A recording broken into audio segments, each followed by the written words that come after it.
Okay, so you want to be terminally online. No product, no face, maybe not even a real name, just a phone, a few hours a day, and an unhinged relationship with a platform's algorithm? Sounds like a joke, right? Except here's the strange part. There are anonymous accounts out there, accounts run by 22-year-olds posting from their childhood bedrooms, pulling in more money per month than most licensed doctors. And there are accounts with 1 million followers making functionally nothing. Same platform, same effort, wildly different outcomes. Anyway, by the end of this video, you'll know exactly how being chronically online actually turns into cash. Why some meme pages and shitposting accounts are quietly running six-figure businesses, why most never see a dollar, and why terminally online isn't really a personality trait. It's a business model, and a surprisingly calculated one. Let's start with the thing nobody tells you. Attention is the raw material here, and raw materials only become valuable once you know how to refine them. Crude oil sitting in the ground is worth nothing. It's the refining, the distribution, the selling that turns it into money. Attention works the same way. A meme page with 200,000 followers is sitting on a pile of crude oil. Most of them never refine it. They just keep pumping more oil out of the ground, more posts, more views, and wonder why the bank account still says zero. So let's talk about how the refining actually works. Because there are really four business models hiding inside what looks like one activity. The first is the simplest, and the one everyone assumes is the whole game: platform ad revenue. On X, that's the Creator Ad Revenue Share program. On YouTube Shorts and TikTok, it's their respective creator funds. Here's the number that shocks people. TikTok's Creator Fund, when it launched, was paying out something like 2 to 4 cents per thousand views. Read that again, not per thousand followers, per thousand views. So a video that goes properly viral, 10 million views, might net you $2 to $400. For content that took an entire day of trending, that's minimum wage at best. X's program is a little more generous because it's tied to engagement from verified accounts, and some power users have reported 4 and 5 figure monthly payouts. But that requires a very specific kind of account: high volume, high engagement, verified, posting constantly. That's not a hobby. That's a job with no salary floor. So if platform payouts are that thin, how is anyone actually making real money doing this? That brings us to model number 2, and this is where it gets interesting: the attention arbitrage model. This is basically what a terminally online account is actually selling, whether they realize it or not: distribution. You've built a pipe that a certain kind of eyeball flows through, and now you rent access to that pipe. Brands don't care if your face is on the account. They care if your audience buys things. A meme page in the fitness space with 300,000 followers can charge anywhere from $300 to $1,500 for a single sponsored post, depending on engagement rate, not follower count. And that distinction matters enormously because engagement rate is the actual currency here. Follower count is just the sticker price before negotiation. Here's the metaphor that makes this click. Think of your account like a billboard on a highway. A billboard on a dead country road with 1 million cars passing per year, but nobody looking is worth nothing. A billboard on a busy street corner where every single person glances up because the content is genuinely engaging. That's premium real estate, even if the street is small. Advertisers aren't paying for the size of your road. They're paying for how many heads turn. Model 3 is the one people sleep on the most. And it's the one that actually built most of the big anonymous accounts you follow. audience ownership through affiliate and product funnels.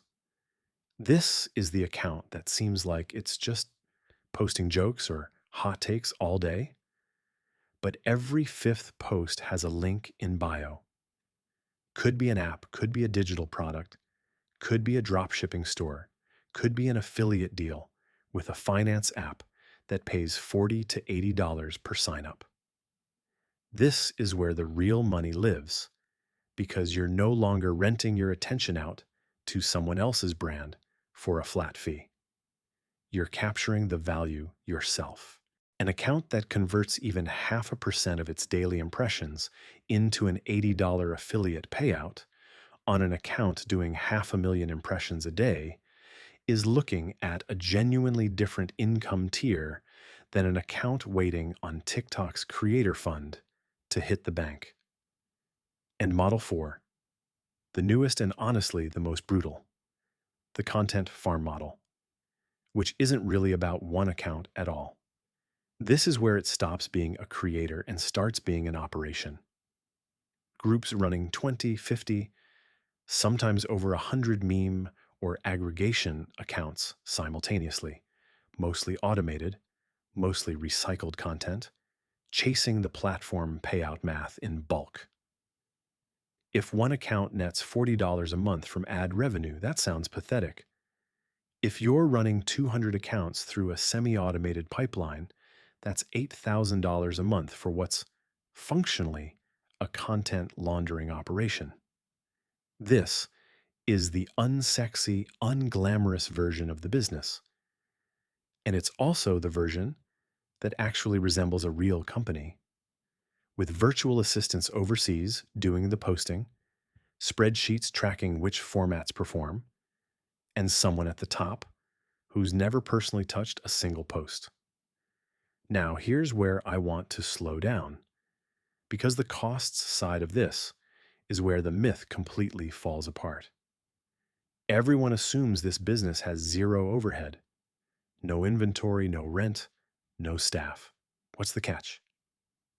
The catch is time, and time has a price whether you're paying yourself or not. Let's actually build out a realistic monthly breakdown for a mid-tier terminally online account, say 300,000 followers, decent engagement, posting 5 to 7 times a day across platforms. Time cost alone, if you valued it at even $15 an hour, 4 hours a day of content sourcing, editing, posting, and replying to comments to keep the algorithm happy. That's about $1,800 a month in labor you're not seeing on a spreadsheet because you're the one doing it for free. Add tools, a decent editing app, scheduling software, maybe a small VA to help source content. That's another $200 to $400. Add the cost that nobody mentions, account risk. These accounts get suspended, shadow banned, or straight up deleted constantly, especially the ones posting recycled or borderline content. And when that happens, the entire asset, the thing you spent a year building, can disappear overnight with zero warning and zero appeal that actually works. That's not a cost you can put a clean number on, but ask anyone who's had a 400,000 follower account nuked in a single afternoon, and they'll tell you it's the scariest kind of business risk there is because you don't own the platform. You're just a tenant on someone else's land, and the landlord can evict you with no notice. So now the real question, if the ad revenue is thin, the brand deals are inconsistent, and the whole thing can vanish overnight. Why does anyone actually succeed at this? The accounts that make real money, and I mean the ones clearing 5, 6 figures a month, they've stopped thinking like a poster and started thinking like a distribution company. There's a well-documented case of a meme page network that was quietly generating over $200,000 a month. And the founder said something that stuck with me. He said, I don't sell memes, I sell attention, and memes are just how I manufacture it. That's the mental shift. The content is the factory floor. The attention is the product coming off the line. And what actually gets sold is access to that attention, packaged a dozen different ways: sponsorships, affiliate links, merch drops, even selling the accounts themselves outright. Because a well run meme page with proven engagement can sell for anywhere from 10 to 50 times its monthly revenue, the same way any small business gets valued. And that's the part that should genuinely surprise you. There's an entire secondary market for buying and selling these accounts, almost like buying a small storefront. Someone spends a year grinding out an account to 200,000 followers with solid engagement, then sells it for $80 or $100,000 to someone who wants the audience without doing the grind. The buyer's bet is simple. This audience already exists, already trusts the format, and I can monetize it faster than I could build it from scratch. It's the exact same logic as buying an existing restaurant instead of opening a new one. You're paying for the customer base, not the building. But here's why most people who try this still fail, even though the math above sounds achievable. First, the algorithm doesn't reward consistency, it rewards volatility, and most people can't emotionally survive volatility. You'll get a video with 2 million views, then 5 videos in a row with 800 views, and the temptation to quit right there at the exact moment the algorithm is about to test you again kills more accounts than any policy violation ever will. Second, most people chase the wrong number. They chase followers instead of engagement rate, which is like a store owner bragging about foot traffic while ignoring that nobody's actually buying anything. Third, and this is the quiet killer, burnout. Posting 5 to 7 times a day, every day for a year, with inconsistent payout, is a genuinely brutal grind. And the people who actually make it are usually the ones who found a way to systemize it, batch content, or bring in help, rather than the ones who just tried to out-hustle everyone else by hand. So let's put real numbers on the payoff, because that's ultimately what you came here for. Bottom tier, an account under 50,000 followers, sporadic posting, relying purely on platform ad funds, realistically making somewhere between $0 and $200 a month. That's most accounts, by the way. The vast, vast majority. Mid-tier, 150,000 to 500,000 followers, consistent posting, 1 or 2 brand deals a month, plus modest ad revenue, somewhere in the $1,500 to $6,000 range monthly, which sounds solid until you subtract the unpaid labor hours and realize the hourly rate is often worse than a part-time retail job. And then, the top tier, the accounts running affiliate funnels, product drops, or managing a small network of pages. These are the ones clearing anywhere from $20,000 to well over $100,000 a month. And at that level, it's stopped being a personal account and started being an actual media company, just one that happens to have no office and no name attached to it. So is being terminally online actually a viable business? Here's the honest answer. It's viable the exact same way owning a single food truck is viable. Technically a real business, technically profitable for some people. But the failure rate is brutal.